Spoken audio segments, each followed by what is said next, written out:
You know, when we think about the American civil rights movement, it's easy to just picture protests. But it was so much more than that. It was a masterclass in strategy, an incredible story of courage against, well, an entire system of oppression. So we're going to dive into how that fight for freedom escalated, from the quiet courtroom to the loud, chaotic streets, and how it forced a whole nation to finally take a hard look in the mirror. Just take a look at this. This is what Confrontation looked like. A bus, literally firebombed by a mob. And why? Simply because black and white activists dared to sit together. So you have to ask, how did the struggle for something as basic as human dignity get to this violent, burning flashpoint? Well, to really understand the fire, we've got to first understand the pressure cooker that it exploded from. All right, so to really get why that confrontation became so necessary, we first have to understand the system they were fighting. And this wasn't just about, changing a few hearts and minds. No, this was about dismantling an entire legal and social order that was specifically built to keep people unequal. And right at the heart of that system, you had the Jim Crow laws. For decades, these laws basically mandated racial segregation in every single corner of public life. The official line, the slogan, was separate but equal. But let's be real, the reality was always separate and profoundly unequal. Okay, so this slide really shows you the two pillars that held up the whole Jim Crow South. On the left, you've got the map, showing the legal reach of segregation. I mean, it's the entire region. But then, look on the right. You see the enforcers, groups like the Ku Klux Klan. They used pure terror to maintain white supremacy where the law itself left off. So it was this dual system, right? Oppression by law, enforced by fear. So what did this actually mean for a person's daily life? Well, it meant separate and drastically inferior schools, hospitals, you name it. It meant being denied your fundamental right to vote because of these impossible literacy tests or just straight-up intimidation. It meant being locked out of good jobs and real economic opportunity, and all of this while living under the constant threat of violence. That was the world the movement rose up to confront. But even in an environment that oppressive, seeds of change were being sown.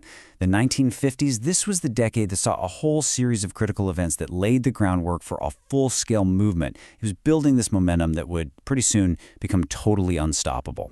I mean, just look at how fast things started to escalate. In just 4 years, think about that. The movement gets a landmark legal victory, a national martyr that galvanizes outrage across the country, a powerful new economic weapon with the boycott, and a strategic leadership organization with the founding of the SCLC. And the key thing here is that each event didn't just happen in a vacuum. It fueled the next one. It was like a chain reaction. This picture, it just captures the pure hope of that major legal breakthrough. After years of these really strategic lawsuits led by the NAACP, the Supreme Court finally declares segregated schools unconstitutional. Huge, right? But there's a catch. The ruling ordered desegregation to happen with all deliberate speed. And that little phrase, that vagueness, it was a massive loophole. It allowed opponents to delay and resist for years and years, proving that a victory in court didn't automatically mean change on the ground. And then, in 1955, something happened that just exposed the raw, brutal violence of the system for everyone to see. The murder of a 14-year-old boy named Emmett Till. But it was his mother, Mamie Till, who did something incredibly brave. She turned her own unimaginable tragedy into a national call to action. She insisted on an open casket for his funeral, and her reason was simple. Let the people see what I have seen. And they did. That image, published in national magazines, it was an absolutely powerful catalyst for change. So with all this happening, you might wonder, where did the movement find its strength, its organization? Well, the answer is the Black church. It was so much more than just a place to worship on Sundays. It was the movement's literal epicenter. Think of it as the headquarters. It provided a huge organized base of people, leadership that was independent from white society, a financial hub to raise money, and the actual meeting places where all these brilliant strategies were born. It nurtured leaders like Dr. King. It was the birthplace of organizations like the SCLC, and it was right here that the philosophy of nonviolent resistance was really articulated and embraced. Okay, so with this foundation solidly in place, the movement's tactics started to evolve. The legal fight? That was definitely still going on, but now a whole new front opened up, in the streets. This was the beginning of a new phase, nonviolent, direct action, specifically designed to disrupt the system of segregation right where it happened, in everyday life. The all kicked off in 1960. 4 college students in Greensboro, North Carolina, did something so simple, yet so defiant. They just sat down at a whites-only lunch counter and politely refused to leave. That one act, it sparked a national youth movement. Suddenly, sit-ins were spreading like wildfire.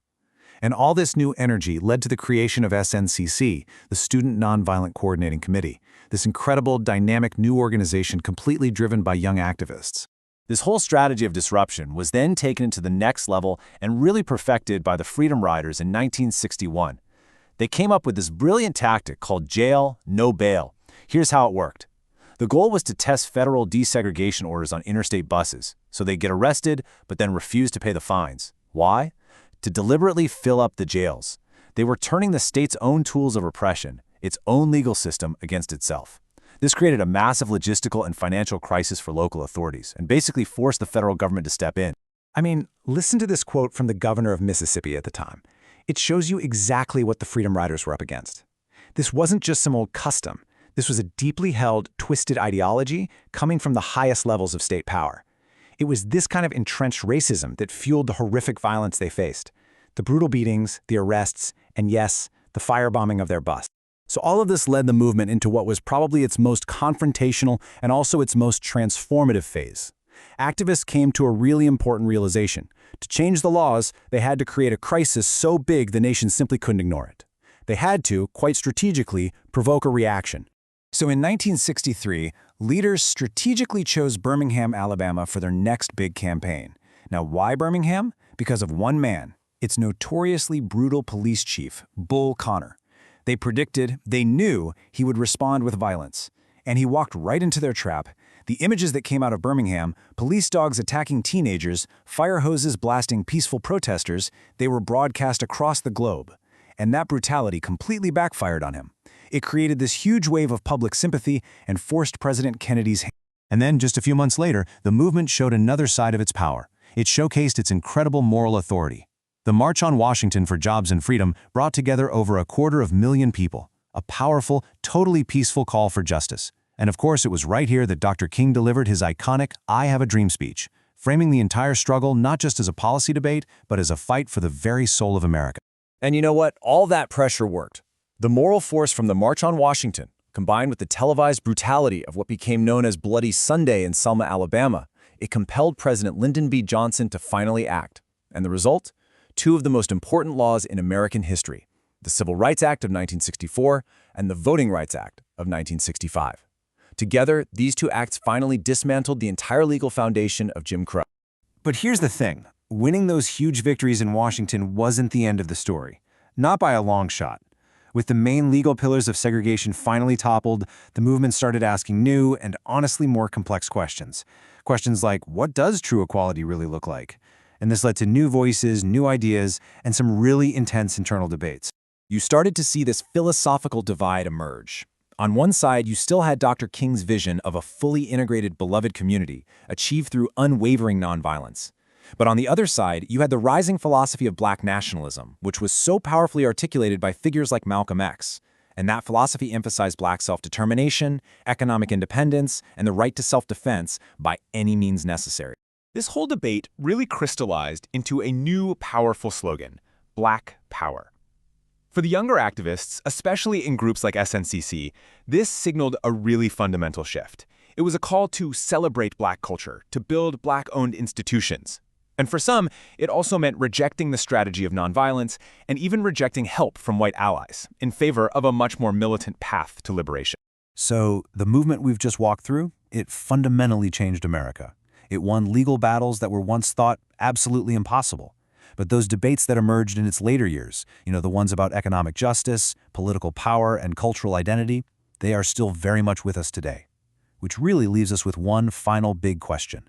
How does the ongoing struggle for racial equality today connect back to the unfinished work of these incredible pioneers?